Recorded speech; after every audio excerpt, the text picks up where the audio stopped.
Hi hello friends, എല്ലാ മുത്തുമണീസിനും നമ്മുടെ സുമി മുഫാസ് ടെസ്റ്റി കിച്ചണിലേക്ക് സ്വാഗതം. അപ്പോൾ നമ്മുടെ നാളെ വരാനിരിക്കുന്ന മഴതോരും മുമ്പേ സീരിയലിൻ്റെ ആ ഒരു ഇൻട്രോ ഒന്ന് കേട്ട് നോക്കിയാലോ. അപ്പോൾ എല്ലാവരും നമ്മുടെ വീഡിയോസൊക്കെ കേട്ട് ഇഷ്ടപ്പെടുകയാണെങ്കിൽ ഒരു കുഞ്ഞ് ലൈക്ക് അടിക്കുക. പുതുതായിട്ട് നമ്മുടെ ചാനലിൽ ആദ്യമായിട്ട് വരുന്നവരാണെങ്കിൽ നമ്മുടെ ചാനലൊന്ന് സബ്സ്ക്രൈബും കൂടെ ചെയ്ത് വെക്കുക കേട്ടോ. നിങ്ങളുടെ ലൈക്കിനോടൊപ്പം തന്നെ നമ്മുടെ ഹൈപ്പ് എന്നൊരു ഓപ്ഷനും കൂടെ വരുന്നുണ്ട്. അപ്പോൾ അതും കൂടെ നിങ്ങൾ ചെയ്യാൻ മറന്നു പോകരുത്. ലൈക്കും ഹൈപ്പും ചെയ്ത് വെക്കുക കേട്ടോ. കാരണം ഹൈപ്പ് നമ്മുടെ ലൈക്കിൻ്റെ എണ്ണം വർദ്ധിപ്പിക്കുകയും നിങ്ങളുടെ ആ ഒരു ഇത്രയും പേരുടെ ഹൈപ്പ് എന്നൊക്കെ പറയുമ്പോൾ നമുക്കതനുസരിച്ചിട്ടുള്ള നമ്മുടെ വീഡിയോസിന് അത്രയും രീതിയിലുള്ള ഒരു അപ്പ് കിട്ടാൻ സാധ്യതയുണ്ട് കേട്ടോ. അപ്പോൾ എല്ലാവരും ലൈക്ക് അടിക്കുക, അതിനോടൊപ്പം ഹൈപ്പ് എന്നൊരു ഓപ്ഷനും കൂടെ പ്രസ് ചെയ്യുക കേട്ടോ. അപ്പം നമുക്ക് നാളത്തെ കഥയിലോട്ട് പോയാലോ. അപ്പം നാളത്തെ കാണിക്കുന്നതിൽ നമ്മുടെ ഫസ്റ്റ് കാണിക്കുന്ന സീൻ എന്ന് പറയുന്നത് നമ്മുടെ കൃഷ്ണമോള് നമ്മുടെ മനുവായിട്ട് സംസാരിക്കുകയാണ് കാര്യങ്ങളൊക്കെ. അപ്പോൾ മനു കൃഷ്ണമോളെ ഒരുപാട് സമാധാനിപ്പിക്കുന്നുണ്ട്. എന്നിട്ട് പറയുന്നുണ്ട്, മനുവേട്ടാ നമുക്കൊക്കെ ഇനി സ്കൂളിൽ പോകാൻ പറ്റുമോ? ഞാൻ ഇനി സ്കൂളിലൊന്നും പോകുന്നില്ല മനുവേട്ടാ. എൻ്റെ കൂട്ടുകാരും അവരുടെ ഫാമിലീസൊക്കെ ഇതൊക്കെ കണ്ടു കാണില്ലേ. അത് മാത്രമല്ല, എനിക്ക് കുഴപ്പമില്ല, എനിക്ക് ഇനി പോകണമെന്നൊന്നും എനിക്കിപ്പോൾ ഒരു ആഗ്രഹമൊന്നും തോന്നുന്നില്ല. പിന്നെ രോഹിത് ഏട്ടൻ്റെ കാര്യം ആലോചിക്കുമ്പോൾ എനിക്ക് ഒട്ടും പറ്റുന്നില്ല മനുവേട്ടാ. രോഹിത് ഏട്ടന് പുറത്തിറങ്ങാൻ പറ്റില്ല. ഇനിയിപ്പോൾ ജയിലിലൊക്കെ പോയി കഴിഞ്ഞാൽ രോഹിത് ഏട്ടൻ ഇനി കുറേ നാൾ ജയിലിൽ കിടക്കേണ്ടി വരുമോ? അങ്ങനെയൊക്കെയുള്ള ഒരുപാട് സങ്കടങ്ങൾ ഇങ്ങനെ മനുവിനോട് ചോദിക്കണം. അപ്പം മനുശങ്കർ പറയുന്നുണ്ട്, മോളെ നീ അതൊന്നും ആലോചിച്ച് ഒരുപാട് മനുഷ്യരാവേണ്ട കാര്യമൊന്നുമില്ല മോളെ. ഇത് കുറച്ച് നാളിപ്പോൾ ഈ മാധ്യമക്കാരും അല്ലെങ്കിൽ പത്രക്കാരൊക്കെ ഒരു കേസ് കിട്ടുമ്പോൾ അവരത് വെച്ച് കൂടുതൽ ഇങ്ങനെ ആ ഒരു കേസിനെ കുറിച്ച് ഇങ്ങനെ പറഞ്ഞ് കൂടുതലായിട്ട് ഇങ്ങനെ എപ്പോഴും കാണിച്ചുകൊണ്ടിരിക്കും. വേറൊരു കേസ് കിട്ടുമ്പോൾ ഈ കേസ് അങ്ങ് പതുക്കെ മാറി വരും. അതുകൊണ്ട് ഒരു 3-4 ദിവസം കഴിയുമ്പോൾ മോളും ബബിതയും ഒക്കെ സ്കൂളിലും കോളേജിലൊക്കെ പോയി തുടങ്ങണമെന്നൊക്കെ മനു പറയുകയാണ്. എനിക്കതിന് കഴിയുമെന്ന് തോന്നുന്നില്ല മനുവേട്ടാന്നൊക്കെ പറയുന്നുണ്ട്. ഇപ്പം അവിടെ ആരെയുള്ള ബബിതയൊക്കെ ബബിതേച്ചിയുടെ കാര്യമൊന്നും പറയേണ്ട മനുവേട്ട. ആ റൂം വിട്ടൊരു ലോകമില്ല. എപ്പോൾ നോക്കിയാലും ഫോണിൽ തന്നെയാണ്. എന്ത് നടക്കണമെന്നോ അല്ലെങ്കിൽ രോഹിതേട്ടൻ എന്ത് സംഭവിച്ചെന്നോ അച്ഛൻ എന്ത് സംഭവിച്ചെന്നോ ഇതൊന്നും തന്നെ ബബിതേച്ചിക്ക് അറിയേണ്ട കാര്യമില്ല. ഇവനെ ഗോവർദ്ധൻ അങ്കിളും ആൻറ്റിയും വന്നിട്ടുണ്ടായിരുന്നു. അപ്പോൾ ആൻറ്റിയെ ഇവിടെ നിർത്തിയിട്ട് അങ്കിള് അച്ഛനെ കാണാൻ പോവുകയാണെന്നൊക്കെ നമ്മളെ കൃഷ്ണമോള് പറയുകയാണ്. അങ്ങനെ മനു കുറേ സമാധാനിപ്പിച്ചിട്ട് ഫോൺ വെക്കണം. അപ്പോൾ ഇതേ സമയം നമ്മുടെ അലീന വരെയാണ്. അപ്പോൾ കൃഷ്ണമോളും മുഖമൊക്കെ പാടിയിരിക്കുമ്പോൾ എന്ത് പറ്റി മോളെ എന്ന് ചോദിക്കുമ്പോൾ ഒന്നുമില്ല, മനുവേട്ടനെ വിളിച്ചുകൊണ്ടിരിക്കുകയായിരുന്നു. മനുവേട്ടൻ കുറേ കാര്യങ്ങളൊക്കെ പറഞ്ഞ് സമാധാനിപ്പിച്ചുവെങ്കിലും മനസ്സിനൊന്നും ഒരു സുഖം തോന്നുന്നില്ല. നമ്മുടെ രോഹിതേട്ടൻ പുറത്തിറങ്ങില്ലേ ചേച്ചി? രോഹിതേട്ടനൊന്നും പറ്റാണ്ട് പുറത്തിങ്ങി വരില്ലേ പഴയ പോലെ? നമ്മുടെ അച്ഛനും അമ്മയും എല്ലാവരും സന്തോഷമായിട്ടുള്ളൊരു ജീവിതം നമുക്ക് ഇനി ഉണ്ടാവില്ലേ എന്നൊക്കെ ഇങ്ങനെ പല ഒരു ടെൻഷനാണ്. ആ കുട്ടിയെ ഒരു സ്കൂളിൽ പഠിക്കുന്ന കുട്ടിയല്ല. അപ്പോൾ അതിൻ്റെ മനസ്സിൽ വരുന്ന ആ ഒരു പേടിയും ഭയവുമാണ് നമ്മൾ കാണുന്നത്. അപ്പോൾ അലീനെ പറ്റുന്ന പോലെ തന്നെ എല്ലാ കാര്യങ്ങളും പറഞ്ഞ് സമാധാനിപ്പിക്കുന്നുണ്ട്. അപ്പോൾ ഇതേ സമയം നമ്മുടെ ഗോവർദ്ധന് നമ്മുടെ സുലോചനയും ഹോസ്പിറ്റലിൽ ബാലേന്ദ്രനെ കാണാനൊക്കെ വരികയാണ്. അപ്പോൾ ഇങ്ങനെ വീട്ടിൽ പോയിട്ട് വരുന്നതാണെന്നൊക്കെ ഇങ്ങനെ പറഞ്ഞു കേട്ടോ. അപ്പം ബാലേന്ദ്രൻ പറഞ്ഞു, വീട്ടിലെ അവസ്ഥ എങ്ങനെയുണ്ടെന്ന് ചോദിക്കുമ്പം അലീന ഉള്ളത് കൊണ്ട് ഒരു കുഴപ്പമില്ല ബാലേട്ട. അപ്പോൾ അവൾ ഇല്ലെങ്കിൽ ഉള്ള അവസ്ഥ അറിയില്ല. ഇപ്പോൾ അവൾ ഉള്ളത് കൊണ്ട് അടുക്കും ചിട്ടയോടും കൂടി കാര്യങ്ങളൊക്കെ പോകുന്നുണ്ട്. കുഴപ്പമൊന്നുമില്ല. വീടൊക്കെ ആണെങ്കിലും കുട്ടികളുടെ കാര്യമാണെങ്കിലും അവളെല്ലാം നല്ല രീതിയിൽ തന്നെ നോക്കുന്നുണ്ട്. അപ്പോൾ ബാലചന്ദ്രൻ പറഞ്ഞു, അതാണ് എൻ്റെ ഒരു ആശ്രയം. അവളാണ് എൻ്റെ ഒരു ആശ്രയം. അവളില്ലായിരുന്നു എങ്കിൽ ഗോവർദ്ധ എനിക്ക് ഒന്നും ചിന്തിക്കാനേ പറ്റുന്നില്ല. കാരണം എൻ്റെ ജീവിതത്തിൽ ഇപ്പോൾ ഒരു വലിയ ഒരു ആശ്വാസം എന്ന് പറയുന്നത് അലീന തന്നെയാണ്. അപ്പോൾ ഗോവർദ്ധനം പറഞ്ഞു, ഞാൻ ചെന്നപ്പോഴും അവൾ ചോദിച്ചു ഇനിയിപ്പോൾ രോഹിത്തിൻ്റെ കാര്യങ്ങളൊക്കെ എന്താണ് എന്നുള്ളത് ചോദിച്ചായിരുന്നു. അപ്പോൾ അവൾ പറയണത്, എന്തായാലും തെറ്റ് ചെയ്തിട്ടുണ്ടെങ്കിൽ അതിൻ്റെ ശിക്ഷ അവർ അനുഭവിക്കുക തന്നെ വേണം, അതിനൊരു മാറ്റവുമില്ല. പക്ഷേ എങ്കിലും നമുക്ക് ചെയ്യേണ്ടതായിട്ടുള്ള കാര്യങ്ങൾ നമുക്ക് ചെയ്യേണ്ട അങ്ങളെന്നൊക്കെ ചോദിച്ചിട്ടുണ്ട്. അപ്പോൾ നമ്മുടെ ബാലേന്ദ്രനും പറഞ്ഞു, ഇനിയിപ്പോൾ എന്തായാലും ജയിലിലേക്കല്ലേ അവർ 30 ദിവസം, അത് കഴിഞ്ഞല്ലേ നമുക്ക് എന്തെങ്കിലും ചെയ്യാൻ പറ്റും. അപ്പോൾ അതിനകത്ത് നമുക്കൊരു വക്കീലിനെയൊക്കെ കണ്ട് വേണ്ടുന്ന കാര്യങ്ങളൊക്കെ ഒന്ന് ചെയ്ത് വെക്കണം എന്നിങ്ങനെ പറയുന്നുണ്ട്. അപ്പോൾ ഗോവർദ്ധനം പറയുന്നുണ്ട്, നമുക്ക് എന്താണെന്ന് വെച്ചാൽ വേണ്ടത് ചെയ്യാം ബാലേട്ട ടെൻഷനൊന്നും അടിക്കണ്ടെന്നിങ്ങനെ പറയുന്നുണ്ട്. ഇതേ സമയം നമ്മുടെ മനു ഹോസ്പിറ്റലിൽ പോയിട്ട് തിരിച്ച് കൈതക്കൽ വീട്ടിലോട്ട് ചെല്ലണം. അപ്പോൾ കമല ചോദിക്കുന്നുണ്ട്, നീ എവിടെ പോയതാ? അത് ഹോസ്പിറ്റലിൽ പോയെന്ന് പറയുന്നുണ്ട്. അപ്പോൾ ഹോസ്പിറ്റലിൽ പോയെങ്കിൽ നീ വൈദ്യയെ കണ്ടു കാണുമല്ലോ? കണ്ടു. എടാ, നീ ഇങ്ങനെ ഓരോ കേസുമായിട്ട് തിരങ്ങുന്നു. നിൻ്റെ അനുജനെ ജയിലിലോട്ട് അയച്ചു, അതിനെക്കുറിച്ച് നിനക്ക് സമാധാനമായില്ലേ? അവനെ ജയിലിലോട്ട് അയച്ചു കഴിഞ്ഞപ്പോൾ നിനക്ക് സമാധാനമായല്ലോ. ആ ഒരു കുറവും കൂടെ വേണ്ടാന്നല്ലായിരുന്നോ നിൻ്റെ അഭിപ്രായം? ഇപ്പം നിനക്ക് തികഞ്ഞില്ലേ? അവൻ ജയിലിൽ കയറിയാൽ എന്താ, എന്ത് കാണിച്ചാൽ എന്താ? ഇത് കൊള്ളാം. അമ്മ എന്നോട് പറഞ്ഞിട്ട് എന്ത് കാര്യം? ഇത് എന്നെ വൈജയന്തി ആൻറ്റീരോട് ചെന്നപ്പോൾ ആൻറ്റി ചോദിക്കുന്നുണ്ട്, പറയണായിട്ടായിരുന്നു, എൻ്റെ മക്കളെ ഇല്ലാണ്ടാക്കിയത് മറ്റാരുമാണ്, സ്വന്തം മക്കൾ ചെയ്യണ തെറ്റുകൾ നിങ്ങൾ അമ്മമാർ മനസ്സിലാക്കാത്തത് എന്താണ്? ആരെങ്കിലും ഉന്തിത്തള്ളി വിട്ടതാണോ?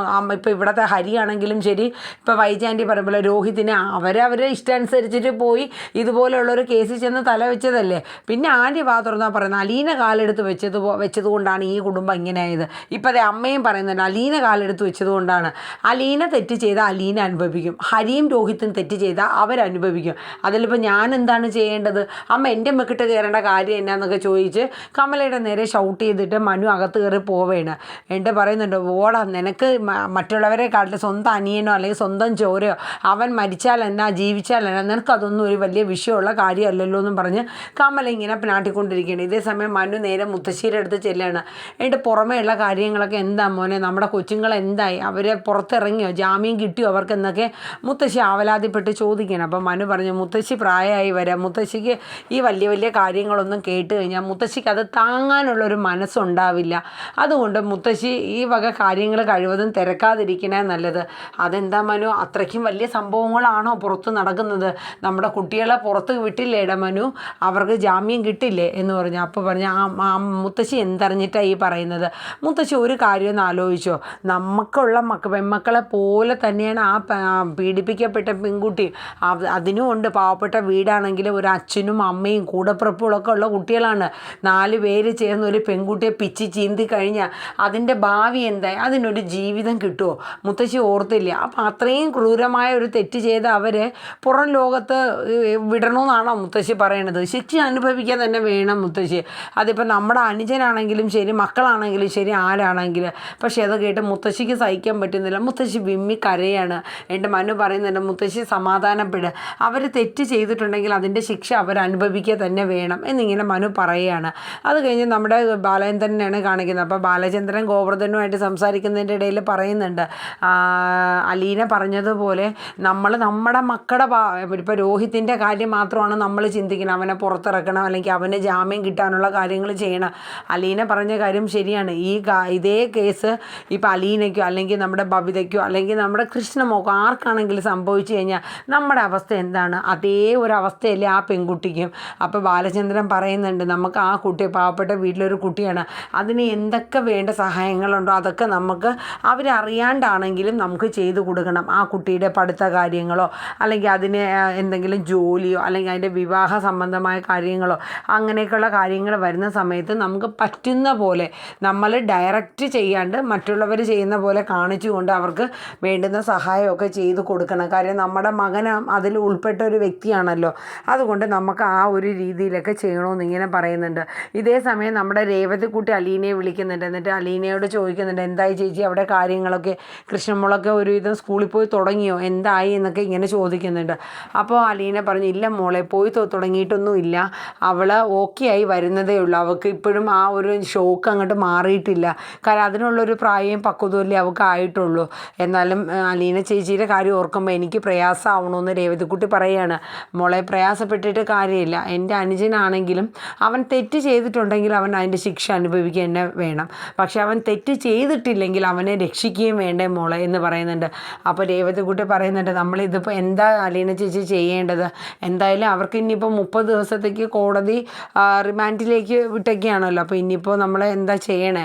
അപ്പോൾ ഇനി രോഹിത്ത് തെറ്റ് ചെയ്തിട്ടുണ്ടോ ഇല്ലയോ എന്നുള്ള കാര്യമൊന്നും വ്യക്തമായിട്ട് അറിയില്ലല്ലോ. അപ്പോൾ അതിനെ സംബന്ധിക്കുന്ന കാര്യങ്ങളൊക്കെ അറിഞ്ഞു കഴിഞ്ഞാൽ മാത്രമേ നമുക്കിതിലേക്ക് ഇറങ്ങാൻ പറ്റുള്ളൂ എന്നൊക്കെ അവർ രണ്ടുപേരും അങ്ങോട്ടും ഇങ്ങോട്ടൊക്കെ പറഞ്ഞ് ആക്കുകയാണ്. അതിൻ്റെ ഇടയിൽ നമ്മുടെ മനു അലീനയെ ഒക്കെ ഒന്ന് കാണാൻ വേണ്ടി വീട്ടിൽ വരുന്നുണ്ട്. വരുന്ന സമയത്ത് നമ്മുടെ സുലോചന ഉണ്ടായിരുന്ന സമയമാണ്.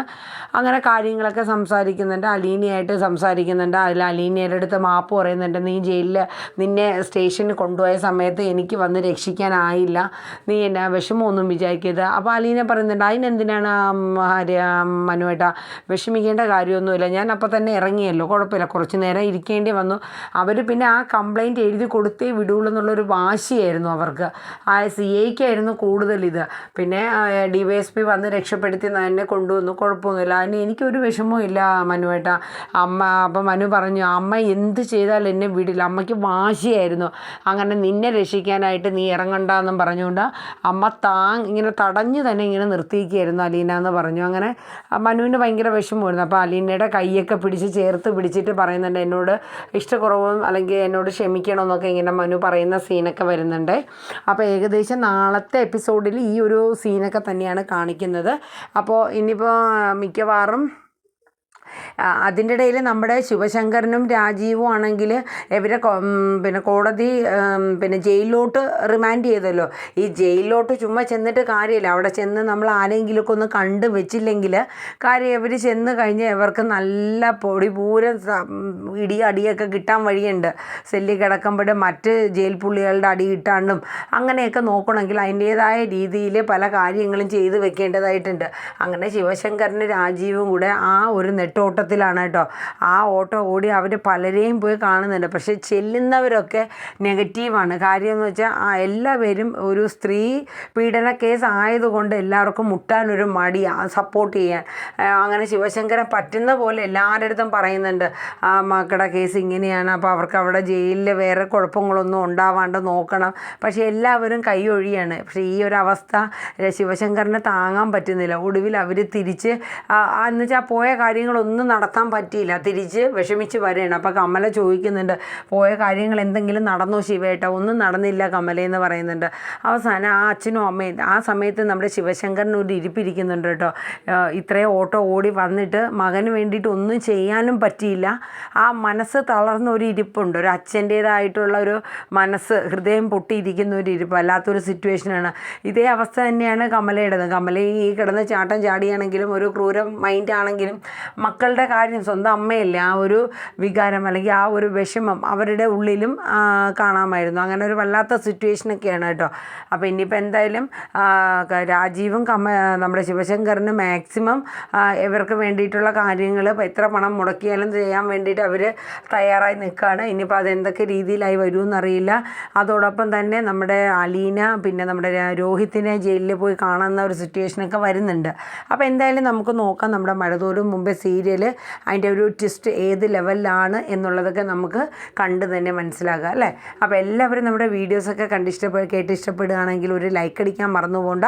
അതുപോലെ എല്ലാവർക്കും നല്ലൊരു ശുഭരാത്രി പറഞ്ഞുകൊണ്ട് ഇന്നത്തെ നമ്മുടെ നാളെ വരാനിരിക്കുന്ന നമ്മുടെ മഴതോറും മുമ്പേ സീരിയലിൻ്റെ പ്രൊമോ ഇവിടെ വൈൻഡപ്പ് ചെയ്യാൻ കേട്ടോ. അപ്പോൾ എല്ലാവർക്കും ഒരിക്കൽ കൂടി ശുഭരാത്രി പറയുന്നു. Tata bye bye, take care, thank you.